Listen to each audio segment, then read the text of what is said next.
Airbnb just released their financials for the last quarter, and it was a record-breaking quarter in a few different categories. So let's see how this information might impact us as hosts on that platform.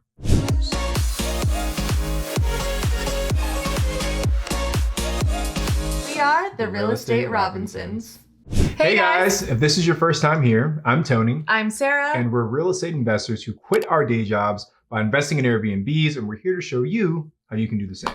All right, so we're back with another Airbnb news update. And in this episode, we're going to be talking about Airbnb's Q2 2022 financials. They just came out a couple days ago.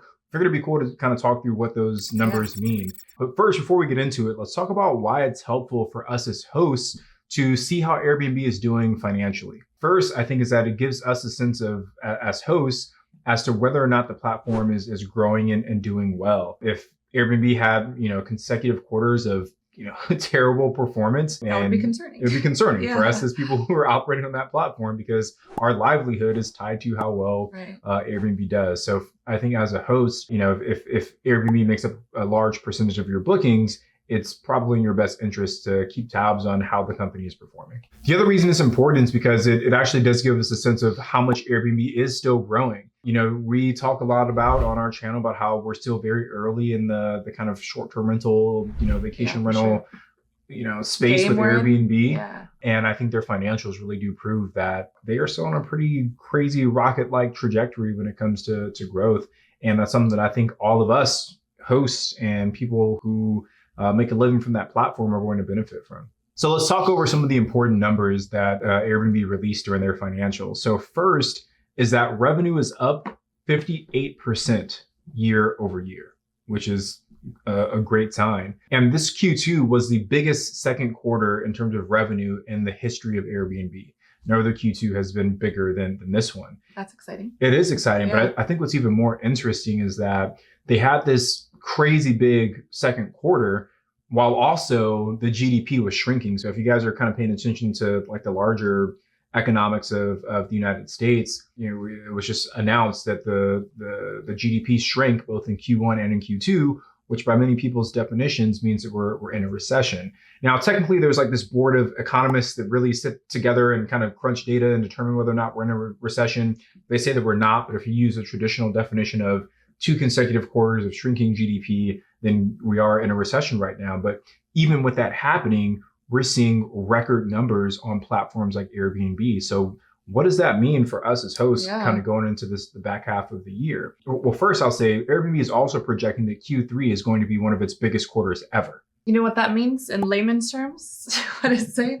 Saying, girl, we're in a recession, but people are still gonna book your place, right? That's what they're saying. If it's good, right? I mean, now obviously, I think part of that is going to be like market specific, right? I'm sure some markets might get hit maybe a little bit harder than others, but overall across the country and across globally, right? Because Airbnb is a global company, travel demand is still surging.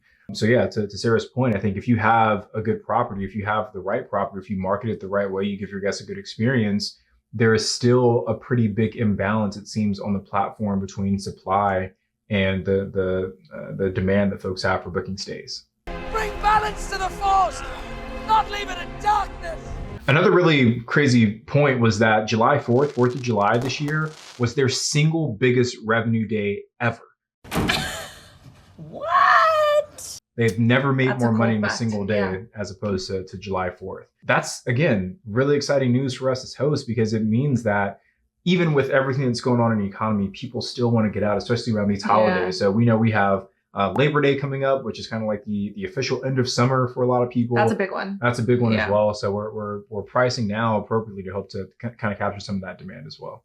All right, so before we keep moving, we really appreciate if you give this video a thumbs up, subscribe to our channel, hit that little bell for notifications. Every new subscriber truly does mean a lot to us, and we have a goal to get to 50,000, and we're behind on that goal. So if you're enjoying the content, please subscribe. Please share with someone who you think might enjoy this content as well. Also, be sure to connect with us on Instagram. I'm at Sarah Rad. He's at Tony J. Robinson. And follow us on TikTok at The Real Estate Robinsons. And we've got a totally free download for all of our subscribers. If you head over to therealestaterobinsons.com/calculator, you can pick up a free totally free short-term rental analysis calculator. We've used the same calculator for all $10 million worth of short-term rentals that we've purchased. And people say they love it and it's super helpful, so highly recommend checking that out. We've also got an event coming up that we're super excited about. If you haven't heard of it yet, it's a 3-day event completely focused on teaching you how to buy, manage, and scale your very own short-term rental portfolio. So we'll walk you through all the steps needed to follow to get started.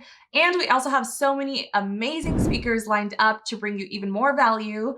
The event is happening in Newport Beach, California from September 11th through the 13th.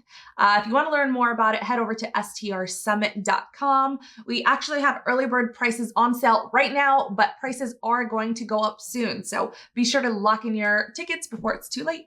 And last, if you're not yet a host on Airbnb, sign up using our link in the description. You'll get a cash bonus for signing up, and we'll get a small cash bonus for referring you. So again, just kind of tying all this data into what it means for us as hosts. Something else that Airbnb noted is that even though the economy shrank, right, the GDP got smaller, from a consumer standpoint, from like regular people like me and you, even though they're spending less money on things like gas and maybe groceries and eating out, people are still spending money on experiences and going places and travel. So Uber had kind of a similar situation as well, but Airbnb is seeing that people are willing to spend money on experience, even though they're kind of trimming their money that they're spending on products. So good news for us.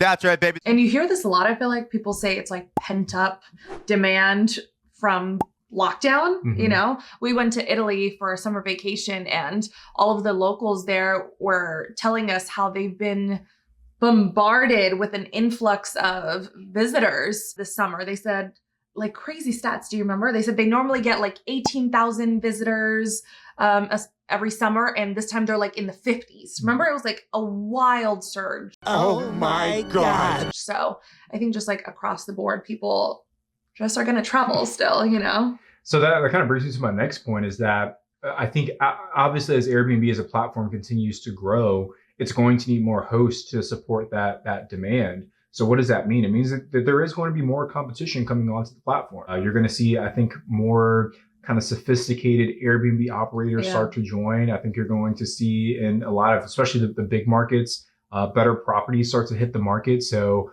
we actually had a discussion this morning with one of our properties that kind of got dinged on this last few reviews, and we're pretty much deciding that we're going to renovate the entire thing to continue to be competitive. Because we know even though we're making money right now, if we want to make money on the platform 3 years from now, 5 years from now, we've got to start kind of setting a stronger foundation for all of our properties to remain competitive as all these new people come in. So competition is going to come.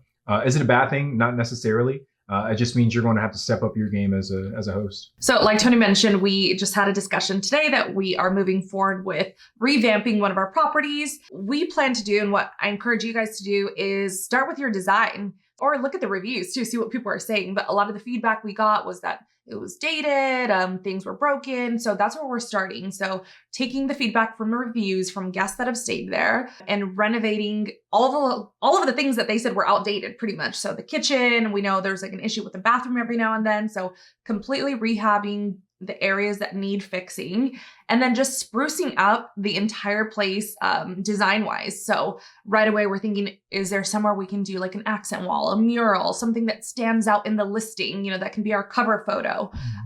All of the bedding is like the same quilt that I see in like every freaking listing. So get those out of there. The TVs, I know our TVs that were there are smaller, older TVs. Get rid of those, do new ones. So we are just starting with rehab and moving into design. And we have to be careful with what we choose to do because it can cost us a lot of money, you know? So we're going to be tactful with where we decide to do these things so we don't, you know, burn a massive hole in our wallet. But think of like the most impactful spaces in your property and start there. And then if the budget allows for it, start renovating other areas and changing the design as you have the money for it. And I guess the last thing I'll kind of highlight is that I think returns on Airbnbs will start to come down from the crazy high levels that they were at before. Our first short-term rental, we literally got a 136 or like 38% cash on cash return. And that is very uncommon in any type of investing to legally get a 138% cash on cash return. That just typically does not happen. Usually illegal. Yeah, but that's where short-term rentals were. That's where Airbnbs were when we first started investing. But even today, even with where the market is at today, even with the higher interest rates, we have a property that's on track to give us a 70% cash on cash return. And literally every property in our portfolio is going to give us at least a 30% cash on cash return. And I think that will be very much doable, very much sustainable. But the 138% cash on cash returns, I think those would be a lot harder, I think, to come by in the future. But that doesn't mean that Airbnbs are now a bad investment. It doesn't mean that you should run away from this asset class. All it means is that it's getting some more traction. And, it's going to kind of increase the level of competition. But as long as you're willing to compete, you're going to do all right. But it is work. It is work. Yeah, it is work. I think people think of Airbnbs a lot as like super passive, and it's not super passive. Yeah, it's not passive. But we can teach you the systems to make it more passive. Yeah. Not completely passive. Unless you're hiring everything out, right. It'll never be completely passive. And even for us, like we have an operations manager, we have virtual assistants, but there's still a certain level of involvement that we need to have as well. So I think it's hard to get completely passive. Unless you hired it. Right? Like a property manager that does it all. But even a property manager, like they still need oversight. You still have to manage a property. Yeah, I guess manager. if you don't really care about the property and how it's performing, if you're just like, that's just extra income, that's the only way it would be super passive. But if you want to maximize profitability. But anyway, we're going off on a tangent, but our point was returns, I think, will come down, but you will still be able to get better returns with Airbnbs than you can with a traditional long-term rental. So that's it for today, guys. We hope this little update on Airbnb helps kind of give you a better sense of where the company is going and the opportunity that's still there. So if you have any questions or comments, drop them below. We'll do our best to answer them. But that's it for today. I'm Tony. I'm Sarah. And we are the Real Estate Robinsons.